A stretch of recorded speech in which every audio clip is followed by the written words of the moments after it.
हम सब के आराध्य प्रभु श्री राम, जैसा कि हमने अलग अलग कहानियों में बताया कि न केवल वो हमारे आराध्य हैं बल्कि वो हमारे मैनेजमेंट गुरु भी हैं। ठीक उसी प्रकार उनके छोटे भाई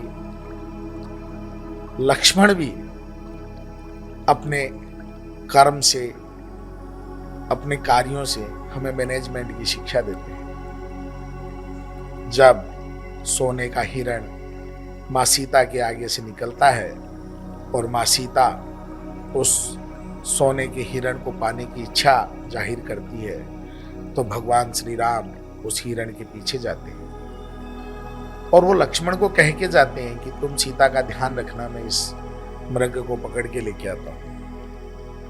लेकिन जैसा कि हमें मालूम है कि वो मृग एक राक्षस मारीच था, जिसने भगवान श्री राम की आवाज निकाली और माँ सीता उस आवाज से डर गई और उन्होंने लक्ष्मण को फोर्स किया कि तुम जाओ क्योंकि तुम्हारे भाई संकट में है। लक्ष्मण ने समझाने की बहुत कोशिश की लेकिन सीता जी नहीं मानी। पंचवटी में उस समय भगवान श्री राम, माता सीता और लक्ष्मण के साथ रहते थे। वहां उन्होंने एक कुटिया बनाई हुई थी। लक्ष्मण जी जब जा रहे थे तो वो चाहते तो उस कुटिया की दहलीज, जिसको हम बोलते हैं जहां गेट बंद होते हैं, उस दहली पे भी वो रेखा खींच सकते थे जिसको लक्ष्मण रेखा कहा जाता है। लेकिन उन्होंने लक्ष्मण रेखा उस दहलीज से थोड़ी दूरी पे, थोड़ी जगह छोड़ के वो रेखा खींची जिसको लक्ष्मण रेखा कहते हैं, और माँ सीता से कहा कि माते, इस रेखा के बाहर मत आना, नहीं तो कोई संकट आ सकता है। इस रेखा के अंदर जब तक आप रहोगे कोई भी संकट आपको छू नहीं सकता है।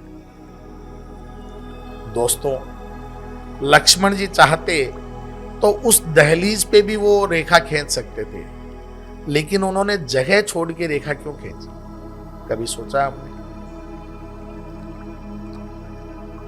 लक्ष्मण जी ने इस रेखा खींचने के अपने इस काम के साथ साथ हमें यह शिक्षा दी है कि वो जो दहलीज है वो हमारा जीवन है, वो अनुशासन है, वो नियम है, वो कायदा है, वो कानून है। और उससे थोड़ी सी जगह छोड़ के जो लाइन खींची गई है जिसको लक्ष्मण रेखा कहते हैं, वो दहलीज और उस लाइन का जो गैप है उसे जीवन में अलाउबल गैप कहा गया है। अगर हम दहलीज को क्रॉस करते हैं लेकिन उस लाइन को क्रॉस नहीं करते हैं तो इतना जो गैप है वो हमारे जीवन में, चाहे वो हमारे संबंध हो, चाहे वो व्यापार हो, चाहे वो दोस्ती हो, जीवन में जिस भी संबंध को हम आगे बढ़ाते हैं वहां वो अलाउबल गैप हमको मिलता है। हम जब उस लाइन को क्रॉस करते हैं तो संकट आता है, या तो रिश्तों में कड़वाहट आती है, या अगर हम व्यापार कर रहे हैं तो कहीं न कहीं गवर्नमेंट अथॉरिटीज का कोई प्रेशर आता है, दोस्ती में नुकसान आते हैं, तो वो सारी चीजें लेकिन उस लाइन को क्रॉस करने पे आती है। दहलीज और लाइन का जो गैप है वो हमारे जीवन का अलाउबल गैप है, और उतने गैप के साथ हम हमारे जीवन को, क्योंकि ईश्वर ने भी ये माना है कि हम 100% अनुशासन से इस जीवन को नहीं चला सकते, लेकिन कितना गैप होना चाहिए इसकी भी व्याख्या की गई है, भले ही वो सांकेतिक रूप में की गई है।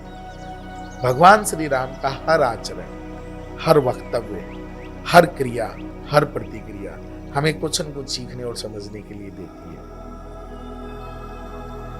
एक और नई स्टोरी के साथ बहुत जल्दी फिर मिलेंगे, तब तक के लिए जय श्री राम।